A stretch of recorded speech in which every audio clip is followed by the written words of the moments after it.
Hello, I'm Mark Sobel, U.S. Chair, OMFIF. Today, I'm delighted to moderate and participate in this discussion of dollar dominance and the dollar's future role in the international monetary system.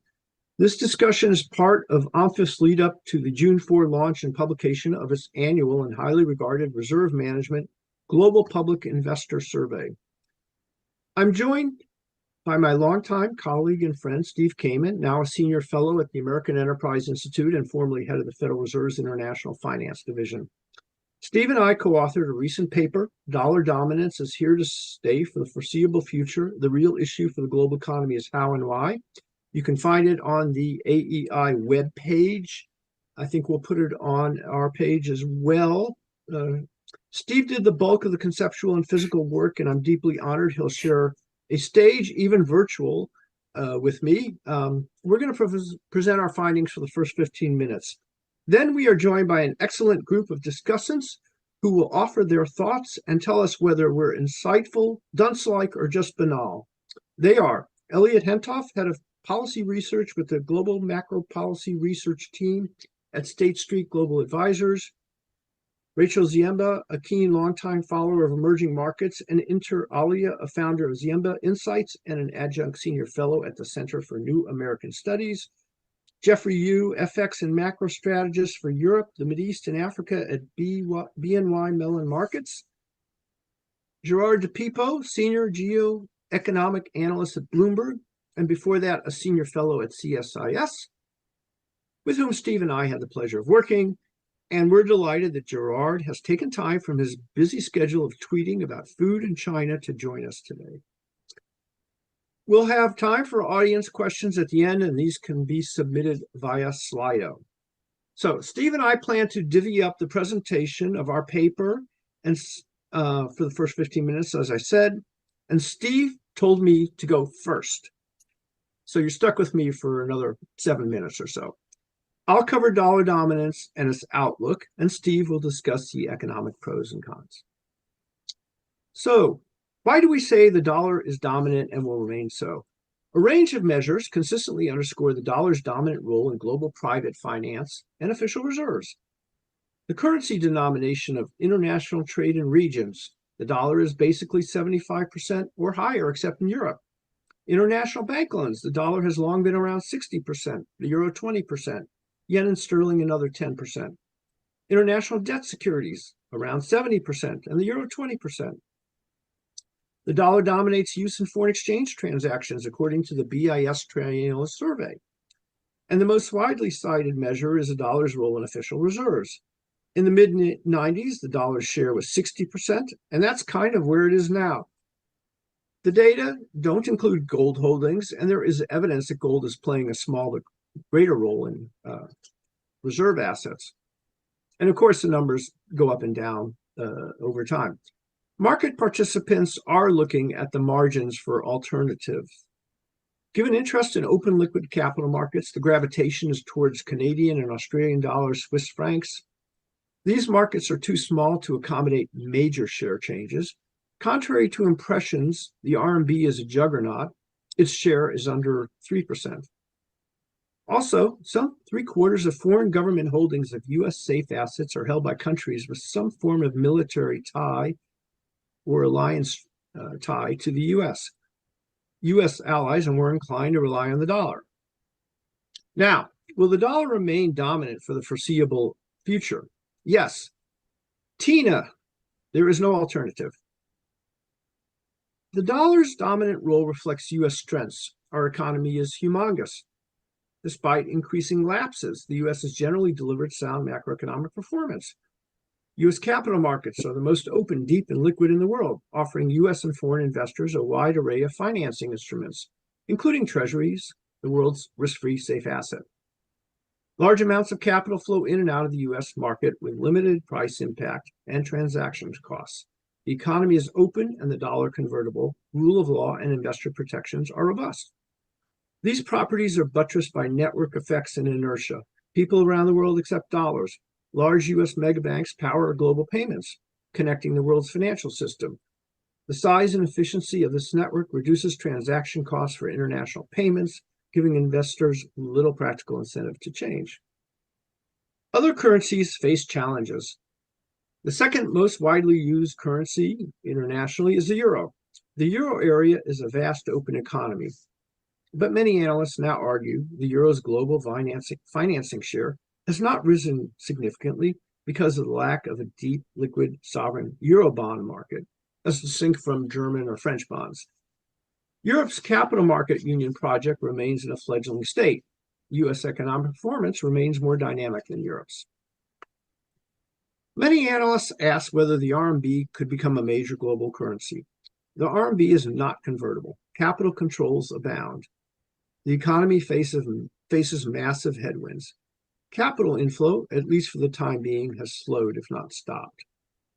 That said, over 1/4 of China's trade is now settled in RMB. China is reinforcing the RMB's international financial use with swap lines for many countries and striving to build out its cross-border interbank payment system. The People's Bank will seek opportunities to liberalize the financial system. Russia will lean heavily on RMB usage to circumvent Western sanctions. On balance, the RMB's role could rise to some degree from its roughly under 3% current threshold in the foreseeable future. More recently, there have been fantastical discussions about creating a BRICS currency. I don't see that going anywhere, nor do I see a large role for the IMF special drawing rights. Arguments are increasingly heard that improved payment systems, crypto, stablecoins, and central bank digital currencies, including in China, could erode dollar dominance. Improvements in the technology of cross-border payments could reduce the dollar's vehicle currency role for international transactions, but crypto assets are highly volatile and unsuitable as a medium of exchange or a store of value. Moreover, governments will be loath to tolerate their illicit use. Key stablecoins such as Tether and Circle's USDC are tied to the dollar and backed by US dollar assets. Finally, improving the usage of currencies as mediums of exchange doesn't change questions on the underlying properties of a country, such as rule of law, etc. People are unlikely to use a Chinese central bank digital currency in scale if they cannot safely store their savings. Many fret that U.S. weaponization of financial sanctions will undercut the dollar. Now, dollar dominance does give the U.S. leverage over others, but there's a difference between using financial sanctions multilaterally with our allies in support of a strategic objective, as clearly has been done with the blocking of Russian central bank and oligarch assets, versus the U.S. using financial sanctions unilaterally and at every turn. I don't think the former is going to be meaningfully impactful or hurt the dollar. The Biden administration has worked well with our allies on financial sanctions. One can argue that beyond the West, others, such as China, will fret. But as mentioned, 3/4 of dollar safe assets are held by countries with some alliance ties to the U.S. Moreover, China's portfolio managers have typically been highly professional and technical, and there aren't great alternatives to dollar markets. Finally, if we're not going to use our leverage on Russia, given its barbaric Ukraine invasion, when would we? But again, the U.S. must use financial sanctions responsibly and recognize that abuse, especially unilateral abuse, could be harmful to the dollar's role. With that, over to Steve. Thank you, Mark. It's a great pleasure to be here, to be able to chat about these issues with you and our expert colleagues. So Mark has explained that the dollar continues to be the world's dominant currency and will likely remain so in the foreseeable future. The next sections of our paper explain that even if the dollar were to lose its dominant position, that doesn't necessarily mean big losses to either the U.S. or the global economy, and a great deal depends on why the dollar becomes less pivotal were it to do so. Let's start by talking about the benefits to the U.S. economy from a dominant dollar. Now, in the 1960s, the French came up with the phrase exorbitant privilege to describe how the U.S. could use dollars to buy all sorts of things overseas without having to sell a commensurate amount to foreigners. Now, we agree that the dollar provides some privileges to the United States, but we disagree that those privileges are so great as to be labeled exorbitant. So let's kind of like tick through the different benefits. And we'll start with seniorage, which is the most obvious. With about $1 trillion in U.S. cash money held overseas, That's money that basically the Treasury does not have to pay interest on. And if instead the foreigners were to hold $1 trillion of additional treasuries at, say, 4% interest, that would cost us $40 billion a year. Now, that sounds like a lot, but it's actually only 0.15% of GDP, so not huge. A more important benefit that dollar dominance probably affords the United States is by lowering interest rates, in particular those that the U.S. Treasury would have to pay. And it makes sense that given the safety and liquidity of U.S. Treasury bonds, that the Treasury would pay somewhat lower interest rates. But how much lower? That's the thing that nobody knows. Now, what our paper does is kind of a really rough cut at this issue, is just compare U.S. real Treasury yields to those in Germany and Japan. And it turns out that over the last couple of decades, U.S. real yields have been similar to or actually higher than those in those other two major economies. So there might be a cost advantage to the dominant dollar, but it's not clear that that cost advantage is all that great. Now, a third possible advantage of dollar dominance is that because of the high demand for dollars, that could boost the foreign exchange value of the dollar, leading to larger current account deficits that basically mean the U.S. is allowed to live beyond its means. That argument also makes sense directionally, but again, the size of any overvaluation is really hard to measure.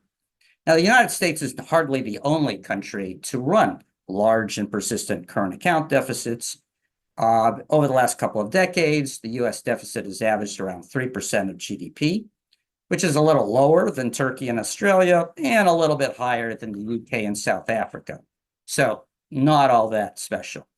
And then on top of that, of course, a higher dollar and bigger deficits are not completely a plus, right? They lead to protectionist pressures as well as a loss of competitiveness. So finally, observers point to the benefit of the dominant dollar in terms of providing insulation from external shocks. But this too is a mixed bag. Having most of our imports invoiced in dollars means that changes in the dollar's exchange rate has less impact on import prices and inflation. That's a good thing. And on top of that, because the dollar is a flight to safety currency, during times of crisis, capital inflows to the States boost the dollar and push down treasury yields, which can also be helpful. But on the other hand, that same rise in the dollar makes our U.S. exporters less competitive, again, and also lowers the dollar value of U.S. investments overseas. So to kind of summarize, the U.S. does enjoy some economic benefits from dollar dominance, but they're hardly exorbitant. Then our paper turns to the costs and benefits of dollar dominance to the rest of the world. Now here, a lot of observers actually tend to emphasize the costs rather than the benefits to the global economy. They note that because of dollar dominance, the monetary policy decisions of the Federal Reserve exert an undue influence on the rest of the global economy. And they also note that because so much of world exports are invoiced in dollars, increases in the value of the dollar make these exports more expensive and thus lead to a contraction in world trade. Now, again, directionally, we think there's something to both of these arguments, but without getting into the weeds here, we're not convinced that either of these concerns are first-order problems, and we kind of think they are superseded by the benefits to the rest of the world of having a dominant currency. This reduces transaction costs, and it reduces uncertainty by providing a common unit of account, common means of exchange, and store of saving. And if those benefits sound familiar, those are the exact reasons why money is viewed as an improvement over barter. And so presumably, having a dominant currency actually has encouraged a higher level of global trade, international investment, and economic activity. So if you like globalization, you should like the dominant dollar, or at least any suitable dominant currency. Now, this brings us to the ultimate question, which is, would it matter if the dollar lost its dominant position in the world? And the answer, as in all things in economics, is it depends. if the loss of dollar dominance owed to improvements in financial technology that reduce the need for the dollar in cross-border payments and other international transactions, that would increase the efficiency and dynamism of the global economy and would likely be a plus for all parties. Conversely, if the loss of dollar dominance reflected a broader geoeconomic fragmentation of the global economy into isolated trading and financial blocks, probably associated with the US and China, as there is a lot of discussion about these days, that would be a blow to global trade, productivity, and economic growth. And finally, the scenario for the loss of dollar dominance that Mark and I are most worried about is a severe deterioration in the US fiscal, financial, and economic situation, reflecting the polarization and dysfunction of our political system, rendering it unable to deal with challenges, in particular, the growing fiscal deficit. Now, should the result of all this be a sustained rise in inflation, a crowding out of private investment, heightened financial volatility, and the reduction in the dynamism of the US economy, the resultant loss of dollar dominance would be the least of our worries, and as well those of the rest of the world. So with that, I'm going to pass the baton back to Mark to further highlight and underline that last key message. Well, thank you for Steve. Yeah, I just simply want to reinforce your last point and say that the biggest threat to dollar dominance is the United States of America. So if we act responsibly by running sound macro policies, protecting the properties that underpin the dollar's strength, dominance that I mentioned at the outset of my remarks, if we don't abandon allies, if we stop threatening to defaults and have the shutdown of the government, and if we would pass a budget that would put us on a more sustainable path, I think the dollar's role will do just fine, and we won't care if the dollar's role goes up or down. But if we badly mess up, as you said, the dollar's global role will be the least of our worries, let alone the global economies. So with that intro from Steve and myself, I'm going to ask our discussants to join us and Elliot to tell us what we got wrong. Thanks, Mark and Steve. Who am I to say that you got anything wrong? But maybe there's something that I feel you've left a little bit unaddressed. You hint at it on the paper. So there's two elements I wanted to maybe hear both you and Steve's thoughts on. You hint about it in the paper. You've made it clear also in your opening remarks, but I want to draw you out a little bit more clearly. The first one is the linkage, the underpinnings of dollar dominance. How much of that is linked to the structural features of the global economy? In your paper, you actually say there's one half sentence where you say reliance on US domestic demand by other export nations. Clearly, and when you just mentioned, well, what could lead to the end of dollar dominance, you basically outline scenarios where that reliance on US domestic demand is not sustainable, either because the geoeconomics fragment or because the US economy is no longer steered in a way where the demand can be financed or is being willing to be financed from abroad. So maybe can you just talk a little bit more about that? To what degree, basically, is the dollar dominance just a reflection of the global economy, and it's the global economy that would have to change for dollarization to end, or is it one leading the other? And the second point, in there, again, in your paper, you touch on it. You also mentioned it here briefly about the network effects, but I really want to zoom in on the part of the network effects that are self-reinforcing. So one is trade finance. In your paper also you mentioned there's scope for erosion. I think that's very clear. Russia has exited the system. China's invoicing more in renminbi, and there's clearly a lot more growth there. But on the other sides of the network, particularly reserves, i.e. the asset side of the balance sheets, and debt issuance, i.e. the liability side of non-US participants, on both sides, you basically have a network effect where, if you're going to have, you want your assets and your liabilities to match. So one of the reasons dollar dominates is it is the most effective liquid market to issue debt. You can get the optimal liquidity conditions and other features that you want as an issuer. And therefore, conversely, if I have liabilities in dollars, I'd probably want to have my assets or reserves, or conversely, other investors will have to buy them, so they'll have dollar assets. So the two kind of reinforce themselves. Maybe if you could touch on that. So one is the macroeconomics, one is kind of the global balance sheet effect of sustaining dollar dominance, and also how the erosion would happen. Is it enough, for instance, to create a bond market in an alternative currency where a lot of issuers could switch to? Obviously, it's quite fanciful to think about it right now, but would that be one avenue? Maybe on both sides, I'd love to hear a little bit more thoughts.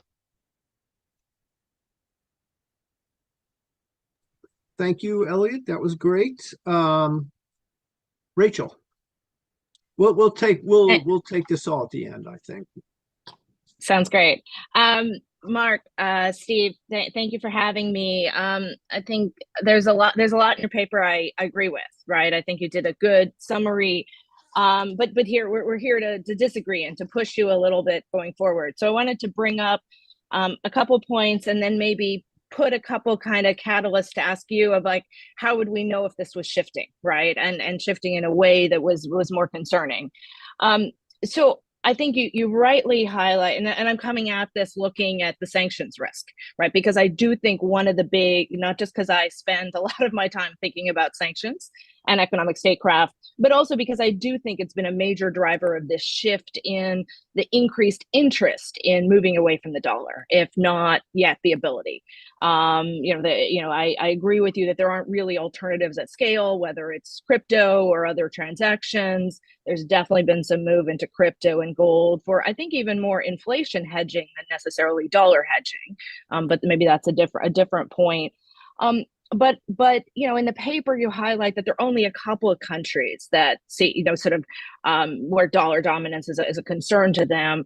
My worry is a little bit with some of the ideas that are being, sort of promulgated now, particularly vis-a-vis China. Could we get to a point where it's not just a couple of small countries, or even a large shrinking country, that's Russia, that are sort of concerned about these dynamics? And that's where I think it's important, if anything, some of the sort of work that's being done, perhaps in Washington today, to really think about, if sanctions were imposed on China in a Taiwan escalatory scenario, what do those bills look like, right? So, and that doesn't mean not use these tools, but it does mean think about what are the circumstances that might lead these fence sitters, the Gulf countries, for example, India, the BRICS countries, to make them change their minds.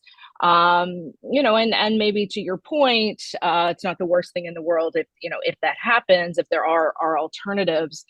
But I do just worry that there are a larger set of countries that are looking for alternatives. The other thing I worry about, and where it might be a risk, is that some of the moves away from the dollar also mean more illicit financial transactions. And so some of this is not a dollar dominant story. It's the oil price cap, for example, created a network of ships that don't follow environmental regulations and payment systems that are dodgy. And so to what extent is a move away from dollar dominance, if small now, that you're interacting in ways that might be less beneficial for those looking for free, transparent systems? So all I'm saying is asking, is thinking about how we can use the kind of ideas in your report to push forward this, using these powers of weaponization wisely, right? Assessing ex ante and ex post,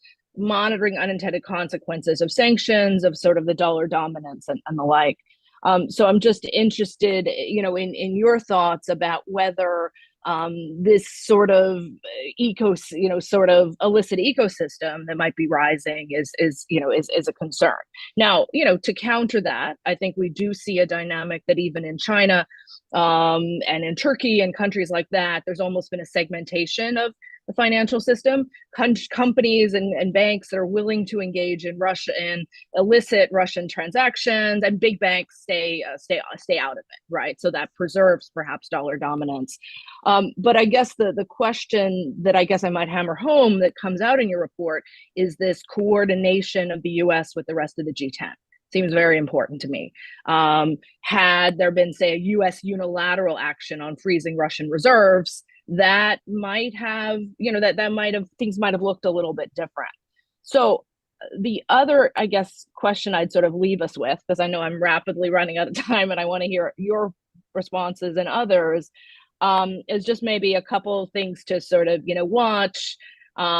Particularly, I think this question mark about whether we move away from countries using the renminbi because they don't have much of a choice. So Russia or countries like Sri Lanka. And that key question is China comfortable with that happening? The other thing is really back to Elliot's asset liability matching point, is whether we might start to see shifts in the foreign currency that countries are issuing in. Russia, of course, is issuing in renminbi. When people ask me about Saudi Arabia and moves away from the dollar, one of the things I point them back to is not only the U.S. assets they still hold, which are more equities than bonds today, or that's been an area of growth, but also that Saudi Arabia is still issuing in U.S. dollars, and they've actually had record issuance this year. That's not really the sign of a country that's trying to move away from the dollar. But I would watch whether sort of transactions like the payments that the UAE has been making to Egypt, do we start to see countries engaging in more barter trade? How does that look, and how does that all come together? And I guess maybe this leads to other conversation. Really, the things, so many of my answers to this question come back to Chinese choices and U.S.-China relations. Do we have more of this fragmentation? What happens if secondary sanctions are imposed?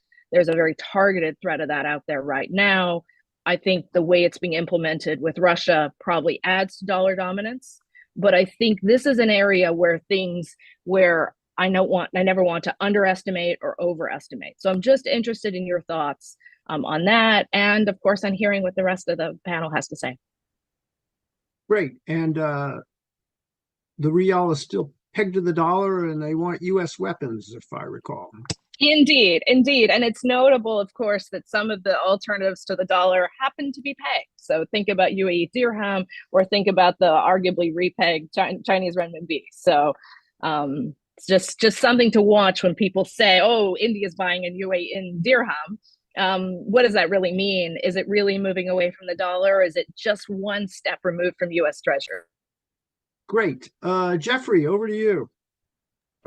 Great, many thanks, and it's a pleasure to speak. So just wanted to touch on one or 2 points and really extend some thoughts from Rachel. Firstly, agree with most of the premise of the paper. When I'm asked by colleagues in Asia or clients in Asia how they feel about dollar dominance, is it time to get out? Will China try to replace the dollar with renminbi? I always say no. But having said that, I think that is asking the wrong question. Can the renminbi replace the dollar under the current global financial system? No, but that doesn't mean China isn't going to try to create a new form of a financial system. Right. So I think on a forward-looking basis, and we're talking just several years or maybe even several decades down the line, what would that new financial system look like? So just to quote a sentence from your paper, perhaps, it's unlikely that dollar's more general dominance in international finance would be greatly threatened. I would calibrate that by saying, or rather qualify that by saying, it's international finance as we currently know it. right? But there's no guarantee today that the assets we transact today will be the same assets as tomorrow. And you do touch on this as well with stable coins, USDC, and also Chinese CBDCs. And here's where perhaps the PBOC would protest in not receiving enough credit in your paper. I can't speak on their behalf, but issues such as how they were the first central bank to think about CBDCs, not from a currency dominance point of view, but from a simple monetary policy point of view. So 2 years ago, they were the first central bank to incorporate CBDC into their official monetary-based calculations. It's a part of M0. Right. So very, very small. But in doing so, they acknowledge the monetary component or monetary policy usage of CBDCs. And we know Dr. Andy Haldane of the Bank of England, formerly of the Bank of England, once said using CBDCs, that removes the zero lower bound problem. And I would say that is very relevant in the lack of demand in China right now. But going back to the point of this paper, what can they try to achieve? Well, again, it's not about people cannot or won't use Chinese CBDCs if they can't safely store their savings in that asset. I don't think China is ever going to be comfortable in having people own Chinese assets or renminbi denominated assets in large amounts. So they would probably much more appreciate a Japan-style scenario where even with convertibility and lack of capital controls, 90% of the 92%, something like that, of the JGB market is owned domestically. And we know that the large Japanese asset managers, they will receive some guidance from the government as well. So that is having control without total control in the capital control sense, right? So that's what they would try to achieve, but it's more on a transactional basis. How can they really avoid sanctions threat? And I recall a few years ago, and this is what happened with regards to China's endeavors in Iran. I'm sure Rachel will recall this as well, where there was a bank which tried to do renminbi clearing and transact in all with Iranian authorities, but ultimately, because the parent of this bank was a state bank which required access to dollars. It was a commodity based state bank. So due to that, ultimately, this bank founded in Iran, or rather capitalized in Iran with the sole objective of doing Iran renminbi transactions, real renminbi transactions, that ultimately was not achievable, and they had to sell up and leave. So they will try again in the future for the sake of resilience, and that is a clear objective for the current Chinese government. And they will be learning lessons from what happened to Russia with respect to the Russian holdings with the various custodians around the world, and it's something that we're focusing on very, very closely. And again, it's not about challenging the dollar; it's setting up an entirely new financial architecture, likely based on a digital framework and incorporating initially countries around the orbit totally relying on China for trade, for inputs and outputs, and then expanding upon that accordingly. So I don't know what that kind of a financial environment would look like at the end of the day. And crucially, in the US's context, probably the US is going to be excluded altogether from that financial architecture. So it is going to be established without the US in mind, similar to the post-Second World War settlement, whereby the entire Bretton Woods system was perhaps established without any participation from the Soviet Union or the Eastern Bloc in mind as well. So that is the long game that we have to think about in terms of economic entities. Now, I think the roadblock to that for China right now is the rise of the global south. Different countries, they have their own agendas. They don't want to be forced to choose between one or another. So if these different financial architectures can coexist accordingly, not by design, but perhaps by choice, then I think that would be a true challenge to the US's dominance, not being able to participate in a new framework which could, or which may or may not be delivering growth, delivering productivity, and crucially delivering innovation. Because right now it's global capital flows heading into the US, and which is helping to ease financial conditions, despite higher rates. That's what having reserve currency status, exorbitant privilege does provide. But in that context, the US will suffer from not being able to benefit from participating in that financial architecture in the future for various reasons, by choice or by design of the opponents. Then I think that would be a loss to the US as well. But you would only calculate that in terms of opportunity cost rather than outright loss. So just some thoughts. Maybe again the PBOC would want some more credit in terms of what they're trying to achieve, but what are they really trying to achieve? Your guess is as good as mine. I'll leave it there. Back to you. Thank you for that. Well, Gerard, you've got a lot to comment on with those thank you. lead-ins. My comments will build off what Geoffrey and Rachel were saying. Mark, you started by noting my perhaps excessive use on Twitter. But one thing on Twitter, if you tweet and you want to get actual likes or people to debate you, is to tweet something about the dollar, as I've learned. And I think part of the reason is that there is a intense debate where both sides are talking past each other.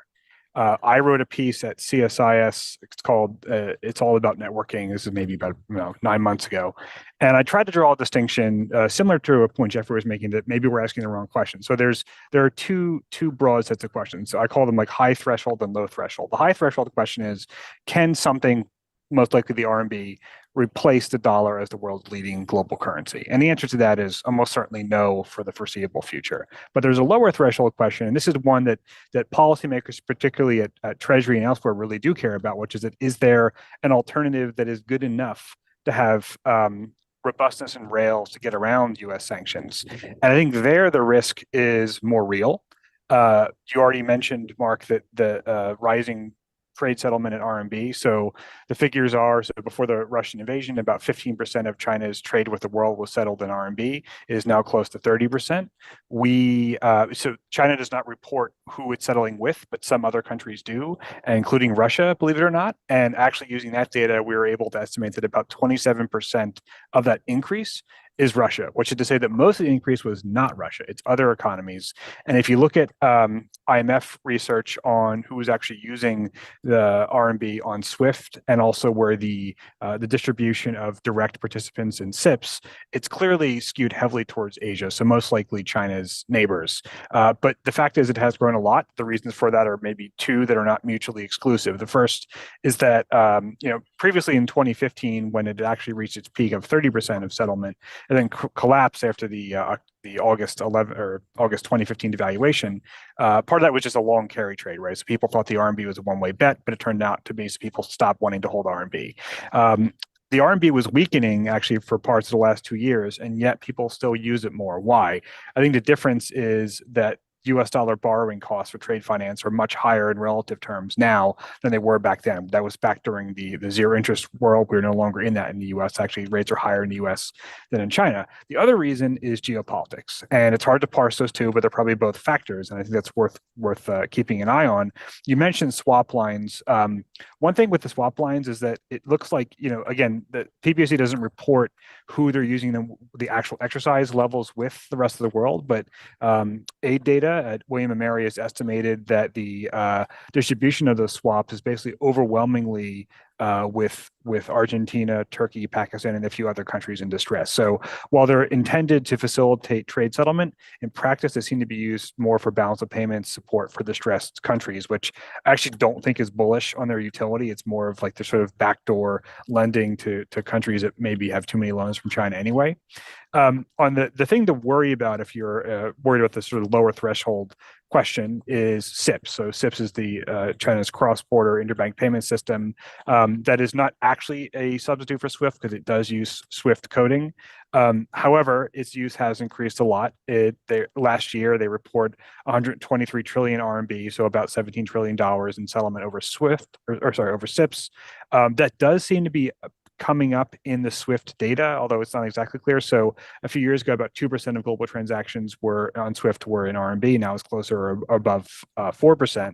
And it does mirror the settlement that we're seeing in the Chinese data. So something is happening there. And I think actually the jump is more stark when you look at just trade finance, where the Chinese share has jumped up even more.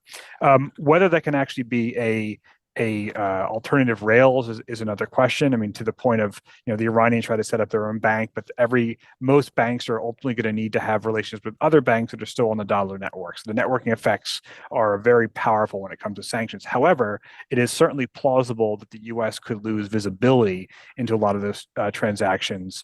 And one thing that I'm still sort of struggling with is that on SIPs, there's supposedly an internal messaging software that is independent of SWIFT, but I believe only direct participants can use it. And direct participants, particularly when you look outside of Asia, are basically just Chinese banks overseas. So actually, foreign banks don't really have wide scale access to it, but that could grow over time. And in fact, it is growing, right? So I would just say it's something to keep an eye on. With regard to the digital RMB, which is certainly the most advanced in terms of deployment of any CBDC, there are only about 17 billion yuan in ECNY outstanding, which is actually not that much. Yes, it's counted at M0, but it's a tiny part of M0, and it seems like the transactions are actually not growing that fast. It's my sense is that what happened is it was intended to essentially compete with Alipay and WeChat Pay, but it's not clear to users why it's better. So I think the retail usage is sort of just going to operate in parallel.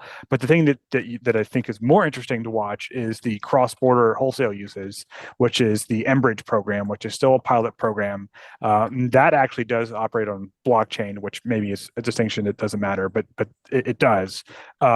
Although my view is that it's at least not obvious to me why having that CBDC architecture that maybe can disintermediate the dollar as a transactional currency, it doesn't actually solve the asset problem, which is that you need RMB denominated assets to hold. And in fact, the ECNY is designed to not pay interest. So actually, as a central bank or a bank or anyone, you don't want to hold large balances of ECNY. You still want to hold interest-bearing assets, which is to say Chinese government bonds most likely, and the supply and liquidity of those that are considered actually safe is actually quite small. So I generally share the skepticism about the RMB, but I do note that there is a rapidly increasing usage of it that seems to be at least partially related to the use of sanctions against Russia. That's something we need to keep an eye on. All right. Well, those were incredibly excellent and comprehensive and provocative comments. Perhaps I'll just make a few random remarks in response to some of the things that I've heard, and then skip anything that is really provocative and leave that for Steve.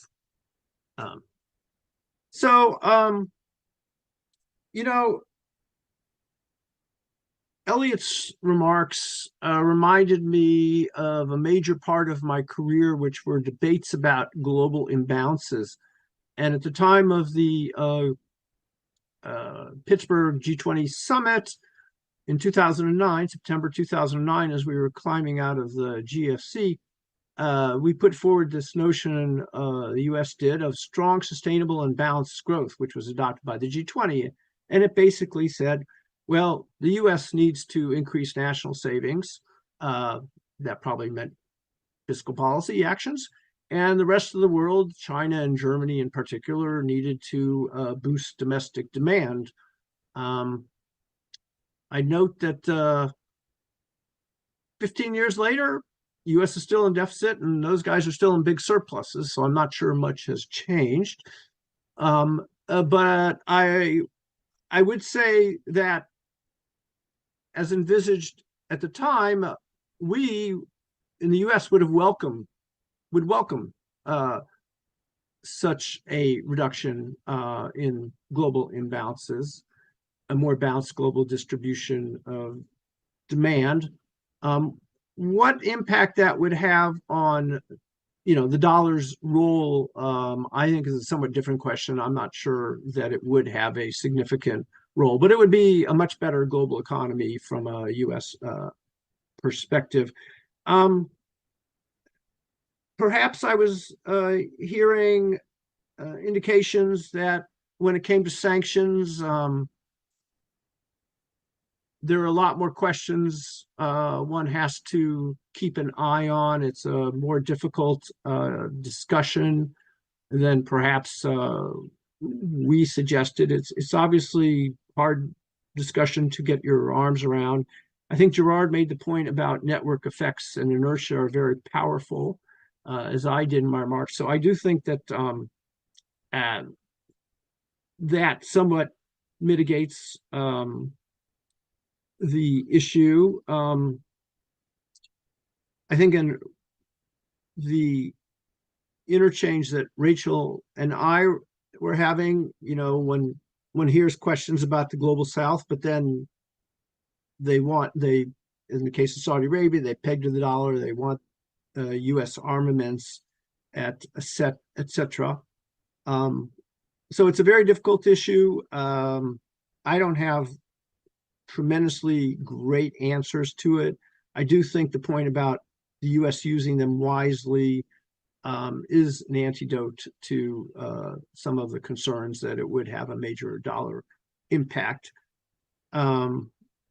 Digital, I thought Gerard did a good job talking about China was really interested in combating Alipay and WeChat. I think Geoffrey did a great job in questioning whether China really wants a major role. I think that wholesale payments around the world are kind of already digitalized. I still don't know what to think in my own mind about whether CBDCs have a bright future or not.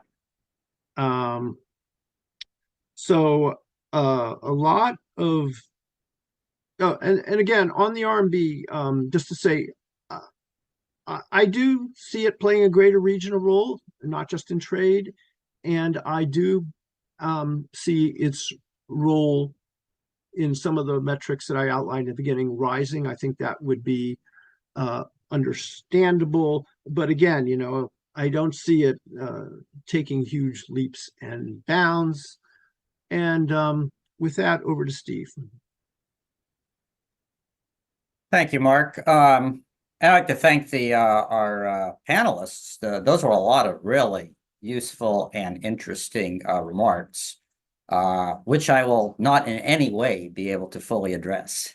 So let me just kind of like free associate for a couple of minutes on some of the points that were raised. So Elliot raised an interesting issue of whether dollar dominance kind of like really reflected, I'll portray it as U.S. characteristics rather than like the structure of the global economy. And so let me start by suggesting that at the moment, the global economy seems to need a dominant currency. I think that in principle, in the economics text, you really, you wouldn't know that you needed that, right? Everybody could have a perfectly reasonable floating currency, and in a completely fluid, financial intermediation world, you could just exchange these national currencies and it would all work. But that's not the world we live in. And for one reason or another, exporters, savers, banks seem to need a dominant currency. And so in that situation, the U.S. becomes, the most obvious issuer of that, not only because we have in the past the network effects, but because both of the safe and liquid nature of U.S. treasuries, but also, and this gets a little bit to the issue of the global economy, to the fact that, we're a big borrower. So we issue an awful lot of liabilities, and that kind of helps to make dollar assets and liabilities more liquid. So that actually kind of relates to the Triffin dilemma of, your dominant currency, you need to run trade, and current account deficits in order to kind of like kick those assets around the world. And that also relates to the other issue that Elliot raised, which is, that, for every asset, there's a liability. So around the world, households, businesses, and governments want to issue in the dominant currency because it lowers their costs. And that means that other non-U.S. banks and financial intermediaries need to borrow in dollars in order to lend to those dollars. So basically, those match balance sheet considerations reinforce the network effects, of the dominant dollar. Now, to the other major point that our panelists have brought up, which is basically the threat to dollar dominance posed by China's efforts to internationalize its currency, combined with the response of countries to U.S. sanctions. I think, well, for starters, our suggestion that the dollar is going to remain the dominant currency, I think should be thought of as the most likely scenario. But there are other plausible scenarios, and certainly one of those scenarios is that geoeconomic fragmentation that I referred to at the end of my part of the talk, where you do have these competing spheres of economic and financial influence. And so you just, all your comments, basically raise the likelihood that indeed that type of fragmentation could take place. And I think it's something that we have to consider seriously. Again, it's not the most likely scenario, but it's a highly plausible scenario. Now, that scenario can go one of two ways. Geoffrey kind of mentioned the development by China of a new financial architecture that might exclude the United States.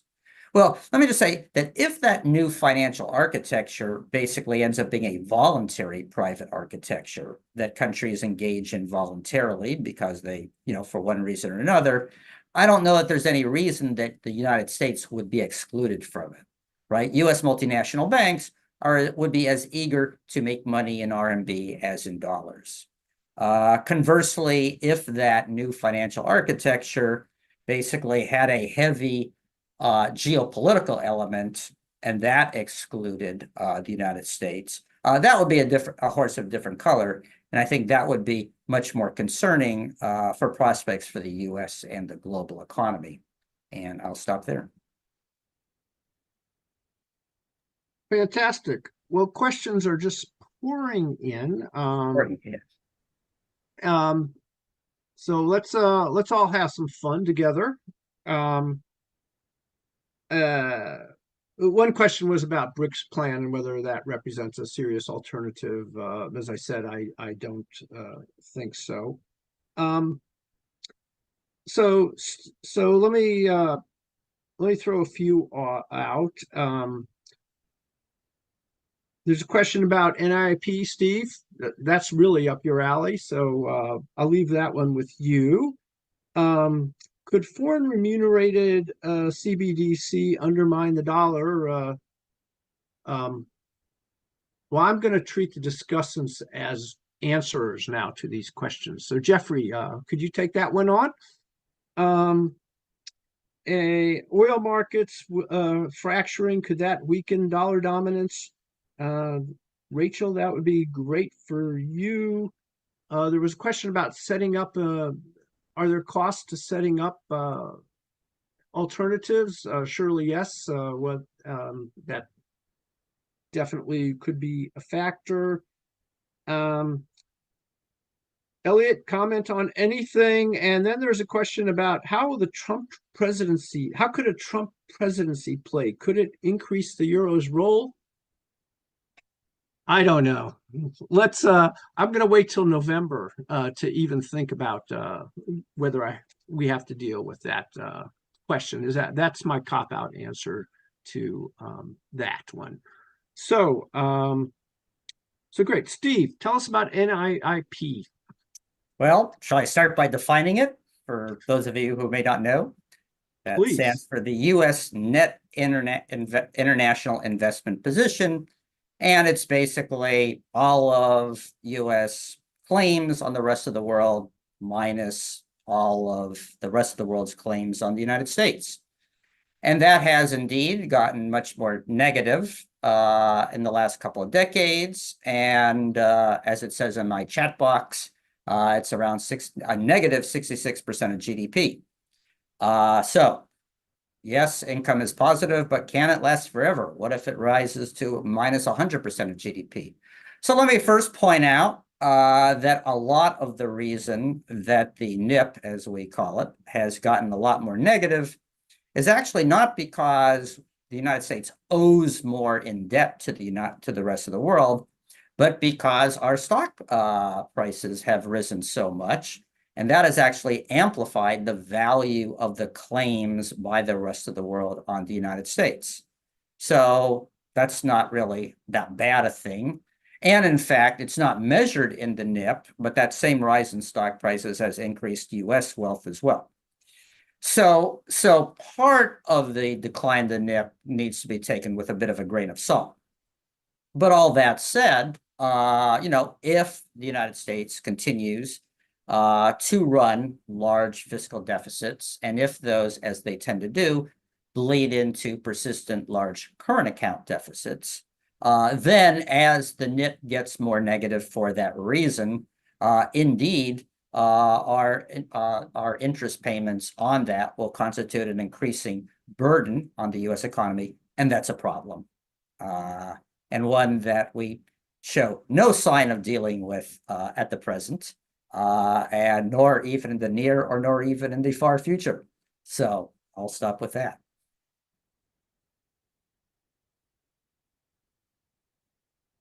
Mark, you're on mute. Many people like that. Well, Rachel, could you tell us anything about oil markets fracturing dollar dominance? Short answer is yes, but it depends on all the other things we've talked about, right? And I think that is somewhere to watch, especially I would say natural gas. I'm watching, in that way, just because there's questions about whether that could be priced in a different way. But it needs to come along with the other dynamics of assets to buy and those payment system issues.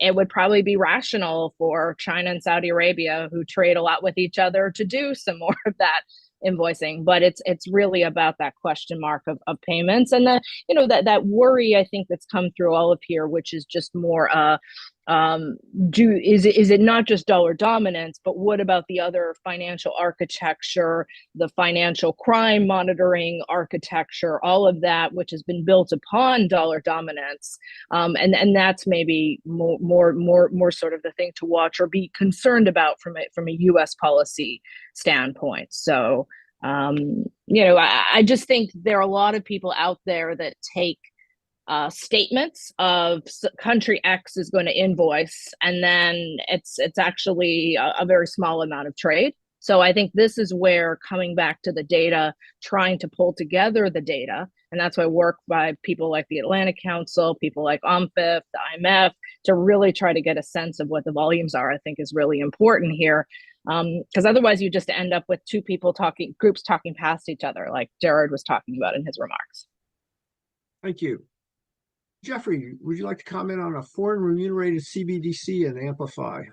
Yes, of course. So if you look at the BIS study on this, a remunerated CBDC really depends on the elasticity of demand for something like this. So there is initial demand inertia, but if the barriers to transferring the money are lower, then it could be a threat. But having said that, having a remunerated CBDC, now that creates issues for the conventional banking system. So if you're very risk averse, you may want to move all of your balances from the conventional system to the CBDC, and that kind of starts to defeat the purpose in the first place. So that may not be the approach that most central banks, especially those focusing on wholesale versus retail, and even PBOC, they haven't really commented too much about this or shied away from it. Again, I stress what the CP and Gerard has mentioned this as well. They're looking to use it in a cross-border sense, perhaps use it, I wouldn't want to use the word circumvent, but really have a backstop option for when it could face some issues in transactions, in cross-border transactions, if US sanctions should start to affect its own framework. And I think that is less of an issue on a transactional level when it comes to remunerations or not. So I think right now, I don't think that is at the top of the agenda for most central banks globally. Back to you. Thank you. Gerard and Elliot, in that order, any last words or comments on some of these questions? Gerard first. I mean, I agree with everything that people said. I would just keep watching what's happening with the RMB, and once the Enbridge program gets out of pilot phase and actually becomes live, which I'm not sure when it's actually happening, but that to me are the things I'm tracking to see if you actually could create something like a viable alternative.